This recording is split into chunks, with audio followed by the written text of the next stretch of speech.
창세기 37장 1절로 11절은 하나님이 주신 비전이라는 그 제목을 가지고 이번 주일날 우리 주일학교 학생들, 우리 유치부 또 유초등부 또 우리 중고등부가 같은 메시지를 나누게 됩니다. 선생님들이 아마 공과를 받아서 보셔서 아시겠습니다만은 일과의 내용이 바로 똑같은 본문입니다. 그래서 유치부도 어린이 공과도 또 그리고 우리 사역자들의 메시지도 같은 본문을 가지고 나가서 반복해서 그들에게 가르칠 수 있게 해주었고, 더 나아가서는 이제 우리가 오늘 우리 선생님들이 나와서 말씀을 같이 준비해 갈 수 있도록 이렇게 해서 우리 어른들도 이 메시지를 알고 오늘은 바로 우리 학생들이 이런 부분을 배우는구나. 그래서 관심을 가져주고 그들의 신앙을 키워주면서 부모님과 우리 학생들과 대화가 통하는 이러한 신앙으로 가자. 그래서 원포인트 사역을 시작하게 된 겁니다. 이번 주에 거기에 대한 아주 아름다운 말씀이 하나 제게 들어왔어요. 오랜만에 시간을 들여서 읽을 책이 있었는데 이창현 씨가 지은 비전을 발견하고 디자인하라라고 하는 그런 제목의 책이었어요. 우리 교회 표어와 맞고 또 우리 2020년 우리 주일학교 공과 지침과도 맞게 더욱 제 마음을 끌었던 것 같아요. 자기의 비전을 발견하고 디자인하고 실행할 수 있도록 가이드가 되어주는 그런 책이에요. 특히 이론만 다루는 게 아니라 그 실천 부분에 있어서 실행할 수 있도록 아주 참 지식을 알려주기 때문에 실용성 있는 책이라고 생각이 돼서 우리 청년들이나 우리 중고등부 학생들에게 한번 읽으면 좋겠다라고 하는 추천할 수 있는 책이 될 겁니다. 그 책에서도 이렇게 말하죠. 오늘날 젊은이들이 목적을 세우고 힘차게 달리지 못하는 사람들이 많다. 참 우리 주일학교 초등부 초등학교에서부터 우리가 너무 시험에 급급하고 점수에 급급하여 나가다 보니까 우리 자녀들 속에 비전을 심어주지 못한 것 같아요. 그래서 내가 어떤 재능이 있고 나는 이런 부분으로 나가야 되겠구나라는 그런 길들을 못 찾았던 것 같아요. 그래서 점수만 따라가는 거죠. 점수가 나오면 여기 가고 안 나오면 거기 못 가니까 여기 가고, 내가 이 일을 해야 되나 저 일을 해야 되나 방황하는 시대를 살아가고 있다는 거죠. 이 책을 읽다 보면은 이 문제를 깨닫게 되는데, 여러 문제 중에서 진짜 문제는 뭔가 하면 꿈은 있지만 비전이 없다. 이 사람은 이렇게 얘기를 했더라고요. 비전을 뭐라고 말했는가 하면 꿈은 그냥 생각이고 비전은 선명하고 뚜렷한 계획이 있는 꿈이라고 이렇게 정의를 했어요. 그러니까 꿈은 있는데 비전이 없다는 말은 아주 쉬운 얘기다. 나 대통령은 되고 싶은데 대통령이 되려면 갖춰야 되는 실력들은 없는 거죠. 축구 선수가 되고 싶은데 축구 선수가 될 만한 실력을 키워나가는 그 꿈은 없더라는, 계획이 없더라는 거죠. 그렇죠? 이 책을 읽어나가면서 그동안 막연했던 꿈과 그죠?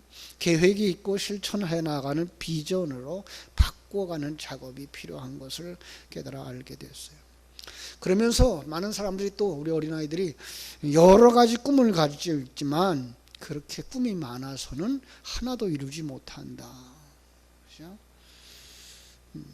그럴 수밖에 없죠. 그죠?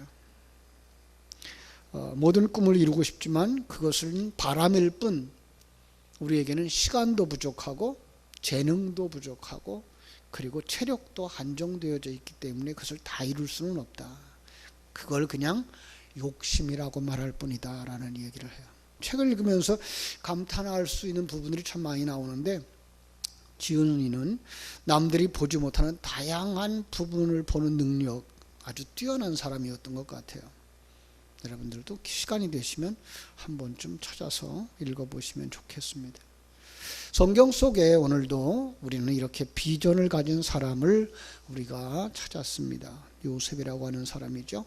요셉에 대해서는 우리가 여러 가지 말을 많이 할 수 있어요. 꿈을 가진 사람, 꿈의 사람. 그래서 어떤 분들은 그런 책을 썼죠. 꿈꾸는 자가 오는도다. 그죠?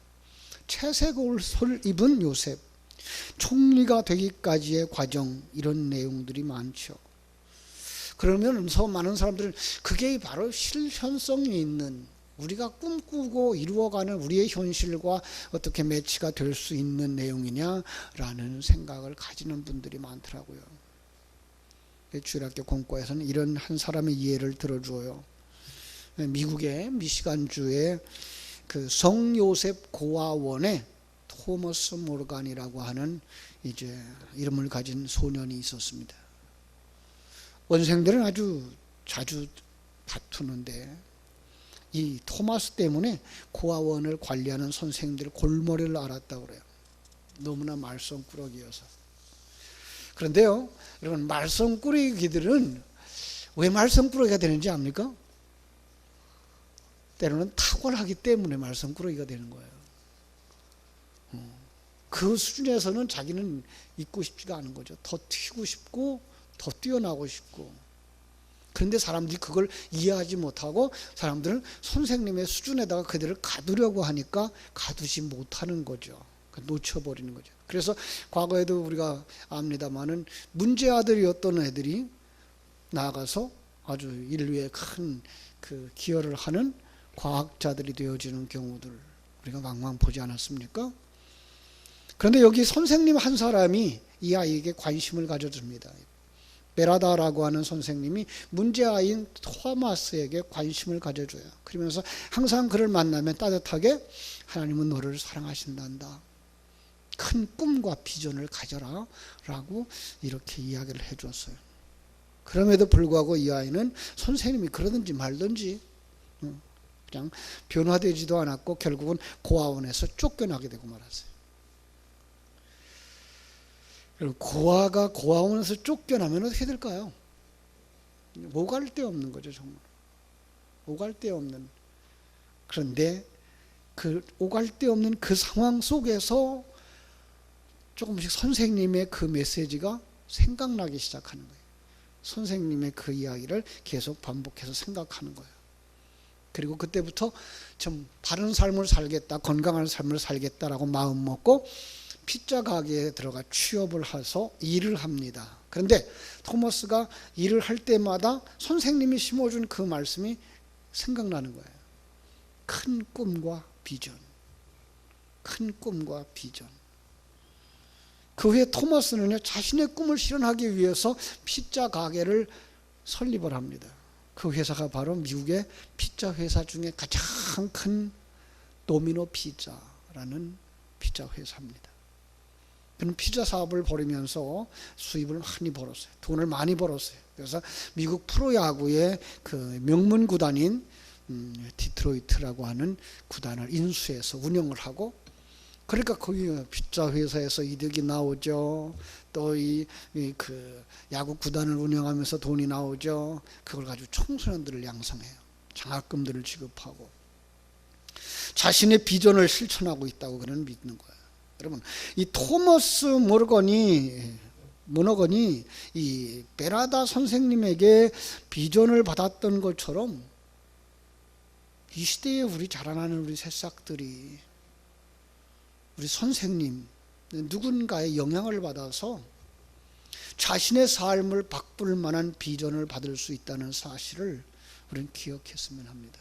이게 이번 주일에 우리 선생님들이 우리 학생들에게 가져야 될 마음 자세라고 생각합니다. 그리고 우리의 마음 자세입니다. 우리가 우리 다음 세대들을 볼 때, 또 우리 자녀들을 볼 때, 물론 기도하는 것 중요합니다. 근데 기도하는 선생님이, 확신을 가진 선생님이, 흔들림이 없는 선생님이 확신에 찬 격려와 비전의 제공은 반드시 열매를 맺게 된다는 거죠. 물론 비전 가운데 가장 큰 비전은 하나님이 주신 비전이죠. 그렇죠? 이것이 바로 설교자들에게 있어야 할 확신이고, 성령의 역사를 믿는 설교자의 설교의 열매라고 봅니다. 오늘 본문에 나오는 요셉은 하나님께서 주신 꿈이 있었어요. 그죠? 자, 1절 2절을 다시 한번 볼게요. 야곱이 가나안 땅 곧 그의 아버지가 거류하던 땅에 거주하였으니 야곱이 족보는 이러하니라. 요셉이 17세의 소년으로서 그의 형들과 함께 양을 칠 때에 그의 아버지의 아내들 빌하와 실바의 아들들과 더불어 함께 있었더니 그가 그의 잘못을 아버지에게 말하더라. 야곱은 그 12아들이 있었죠. 그 12아들 중에 11번째 아들이 요셉이고 12번째 아들이 베냐민인 거 알고 계시죠? 그런데 3절을 보니까 아버지는 그 12명의 아들들 가운데에 요셉을 특별히 사랑했던 것을 보게 됩니다. 뭐에서 보죠? 자, 채색 옷이죠. 채색 옷을 지어 입혔더라. 물론요, 우리는요, 이걸 그냥 인간사에서 볼 것이 아니라 우리에게 어떤 그 구속사의 계시를 계시해 주려고 하는 그 계시의 내용으로 볼 때 채색 옷을 지어 입혔다, 남들과 다른 옷을 지어 입혔다, 이건 분명히 알 수 있는 거 있죠. 그리스도의 의의 옷을 그에게 입혀준 그런 그림인 거 아셔야 되는 거죠. 그래서 이 요셉은 바로 여기서부터 그는 메시아의 그 예수 그리스도의 예표자로구나라는 걸 알 수가 있어요. 그러나 거기까지 들어가기 전에도 우리는 거기서 뭘 볼 수 있습니까? 아버지의 특별히 사랑하심을 받는 아들 요셉이었다라는 거죠. 왜 아버지의 사랑을 받았을까요? 아버지 곁에 있었죠. 그죠? 그리고 아버지의 마음을 알았어요. 바로 우리 주님의 모습이고요.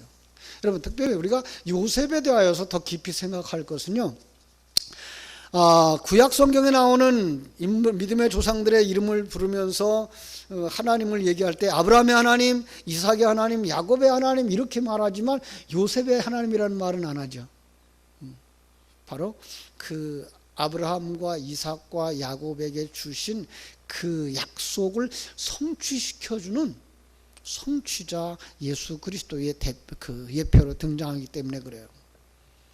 그래서 그 예수 그리스도의 예표로서 어떤 그림들이 그려지는가 하면은 첫 번째가 뭐예요? 감옥에 갇혀 있는 그 두 사람 만나게 되죠. 감옥에 갇혀 있는 술 맡았던 관원장을 그 복직시켜주는 그 그림 속에서 여러분 구속사를 보실 수 있어야 돼요. 감옥, 오늘 새벽인가요? 우리 다시 그 빌립보 감옥에 갇혔던 그 바울과 실라의 이야기를 할 때도 그 얘기를 했습니다마는 감옥이라고 하는 그 단어 속에 이 세상이 바로 감옥이구나라는 것들을 알게 해주세요. 성경 속에서 보면요. 그래서 감옥에 있는 사람들을 건지시려고 하나님이 그 감옥에 먼저 들어가셔요. 바벨론에 있는 하나님의 백성들을 구원하시려고 바벨론에 먼저 들어가셔요. 그리고 거기서부터 그들을 건져내시는 그 그림, 구원이죠. 그래서 어떻게 해요? 복직시켜줘요. 그게 본래의 자리로. 이게 뭐예요? 구원의 이야기. 그 구원의 이야기를 더 실제적으로 그려주는 그림이 있는데 그 창세기 50장에서부터 여호수아 24장까지 나오는 구속사의 전체적인 그림 안에 누가 있는가 하면 요셉의 해골이 있어요. 요셉의 죽음 안에 출애굽부터 가나안 땅에서 정착하는 것까지가 다 들어가 있는 거예요. 그게 다 요셉의 죽음 안에 들어가 있는 거예요. 예수 그리스도의 죽음 안에 들어가 있는 우리의 구속사가 그렇게 그려지고 있는 것이라는 것을 우리에게 보여줄 수 있는 거죠. 그래서 바로 요셉은 예수 그리스도의 예표다라고 말할 수가 있는 거죠. 그죠? 이렇게 해서 우리는 구속사를 볼 수도 있습니다만은 우리 어린아이들에게 가르쳐 줄 때는 그렇게 큰 얘기를 하면 애들이 못 알아듣죠. 그래서 우리는 어떻게 해줘요? 가까이에 있는 이야기부터 해주죠. 자, 12아들 중에 요셉은 다른 아들들보다 더 많이 사랑을 받았다. 그죠? 그래서 우리 자녀들이 부모님에게 사랑받는 자들이 될 수 있도록 가르쳤으면 좋겠어요. 그죠? 어떤 사람이 사랑받죠? 부모님 곁에 있는 사람, 부모님의 마음을 이해하는 사람, 부모님의 사랑을 받는 사람이 되겠죠. 그죠? 어떤 면에서 야곱이 그 사랑하는 라헬에게서 낳은 아들이기도 했지만 또 너네는 낳은 아들이기도 했지만 다른 아이들보다 더 요셉을 특별하게 사랑했던 것, 그것은 바로 아버지 곁에 있었기 때문이라는 거죠. 아버지를 잘 아는 사람. 그런데 이 요셉이 어느 날 꿈을 꿉니다. 그죠? 자, 밭에서 형들이 묶은 단이 일어서고 자기가 다 묶은 단이 일어서고, 그죠? 그래서 자기가 단 곁으로 그 형들의 단이 와서 자기에게 절하는 꿈을 꾼 거예요. 그 꿈을 자랑하고 났더니 형들이 화가 잔뜩 났어요. 아니, 우리가 너한테 절한단 말이야? 근데 또 한 번 꿈을 꿨어요. 이번에는 뭐예요? 자기가 별로 빛나고 있는데 해도 달도 그리고 별들도 다 자기한테 와서 절하는 그런 꿈이에요. 참 형제들 간에 시기 질투 많은 그 속에서 이 얘기를 했으니 거기서 사랑받기는 어려웠겠죠. 그죠? 그것 때문에 형들의 미움을 아주 많이 샀죠. 심지어 아버지도 화를 냈던 것 알 수가 있습니다. 자, 여러분, 이 아버지는 여기서 화낼 수 있는 상황이 아니었어요. 왜냐하면 자기도 꿈을 가지고 살아온 사람이었거든요. 그렇죠? 어머니 태중에서부터 꿈을 가졌던 사람. 그 꿈 때문에 그 꿈을 실현하기 위해서 자기 딴에는 욕심을 부려서 형도 속이고 아버지도 속이고 그 축복을 받았지만은 실제적인 그의 삶은 라반의 집에서부터 뭐가 일어나요? 갈등을 겪죠. 갈등 겪고 야복강에 가서 환도뼈가 부러지고 세겜에 들어가서 또 이제 치욕스러운 일들을 다 당하고 또 거기서 자녀들이 나가서 전쟁에서 사람들을 죽이고 참 파란만장한 그 꿈을 이루어 마침내 어디에 올라가요? 베델로 올라갔던 자신의 꿈이 있거든요. 자신의 경험이 있거든요. 지금 거기에 올라와 있는 거거든요. 그런데 이 꿈이 사실은 두려운 거예요.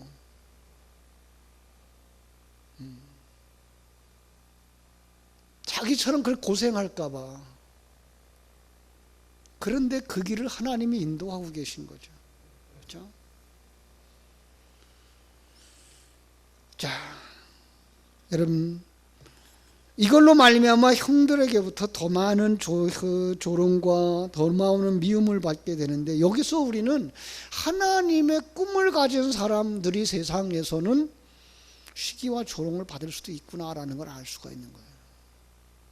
분명한 꿈 가지고 있는 사람은요, 사람들의 미움도 받아요. 하나님이 주신 비전을 가진 사람들, 뜻하지 않게 세상의 조롱도 받을 수 있다는 거죠. 그렇죠? 그래서 요셉이 꾼 꿈의 이야기를 들은 형들은 이해할 수가 없는 거죠. 그래서 그를 미워하죠. 아버지의 편애가 오히려 형제들에게 더욱 시기 나게끔 만들어주는지도 몰라요. 이처럼 분명한 꿈을 가진 사람들이 때로는 세상의 이해를 받을 수 없을 수도 있어요. 이게 우리의 영적인 상태인 거죠. 성도들, 그죠? 예수님의 사역이나 그 요셉의 삶과 많은 차이가 있어 보이지만은 이게 영적인 우리의 모습이라는 사실을 볼 수만 있으면 우리의 삶이 그렇게 호락호락한 것은 아니구나라는 걸 알 수가 있는 거죠. 그죠? 그럴지라도 하나님의 사람은 그 비전을 놓치지 않는다는 거예요. 그렇습니다. 그래서 새 사람이 나아가 할 길은 험난한 길인 것을 우리가 알게 됩니다. 성경 속에 수많은 사람들이 이러한 고난의 길을 겪어가죠. 그죠? 예레미야 같은 경우도 그랬어요. 예레미야 하나님으로부터 그 사명을 받죠. 말씀을 선포하라는 거예요. 그런데 예레미야가 선포해야 되는 말씀은 심판의 메시지예요. 아무도 귀담아 듣지 않았어요. 오히려 하나님은 그 하나님의 심판에 대해서 거부하고, 아니 지금 우리는 괜찮아, 우리는 편안하고 있어, 우리 다 잘 되고 있어 이러면서 예레미야를 조롱하고 심지어 때리고 감옥에다가 쳐넣기도 하죠. 그죠? 그 예레미야가 원해서 된 건 아니었어요. 오직 하나님의 말씀에 순종하는 것이었어요. 그러나 예레미야는 그 일을 포기할 수가 없었어요. 왜? 하나님이 주신 메시지였기 때문에, 하나님이 주신 사명이었기 때문에. 하나님이 주관하는 성도의 삶은 이렇게 자기가 포기할 수도 없는 거예요. 하나님께서 약속하시고 하나님께서 주신 비전들은 하나님께서 반드시 이루어 주신다는 사실을 우리는 여기서 붙잡고 나갈 수가 있는 거죠. 자, 그런데 그 꿈이 성취되어지려고 그러면 어떻게 돼야 될까요? 그 꿈이 성취되어지는 과정 속에서 선포하는, 그 꿈을 이야기하고 그 꿈이 확실하게 가슴에 되새기지고 심지어 다른 사람에게까지도 그 꿈이 전달되어지도록 하더라는 거예요. 요셉은 자신의 꿈을 아버지나 형에게 말했을 때 미움을 샀어요. 그런데 미움을 사는 것뿐만 아니라 그 말이 아버지의 가슴에 새겨졌다고요. 인간적인 야곱, 요셉을 혼내는 이유는 형제들의 질서 깨질까 봐 그랬을 수도 있어요. 하지만 그는 직감적으로 깨달아 알았죠. 요셉의 장래에 어떠한 일들이 일어날 것인가를. 그죠? 그래서 형들과 달리 아버지는 그 마음에다가 간직했다. 11절이 그러죠. 그의 형들은 시기하되 그의 아버지는 그의 말을 간직해 두었다.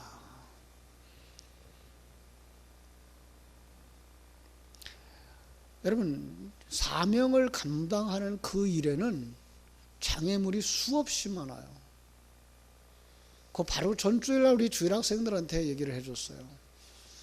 은혜로 승리를 합시다라고 하는 메시지 속에서 마라톤 선수를 이야기하면서 그 42.195km를 달려가는 그 길에 수없이 많은 유혹들을 만나게 된다고요. 여러분들 한번 기회가 되면 철로 역정을 다시 한번 펼쳐서 읽었으면 좋겠어요. 거기에 기독도가 가는 그 길에 장애물들이 너무 많아요. 유혹이 너무 많아요. 이게 우리의 삶이거든요. 존 버년이 참 감옥에 갇혀서 신앙의 일생을 쭉 그림으로 그린 거예요.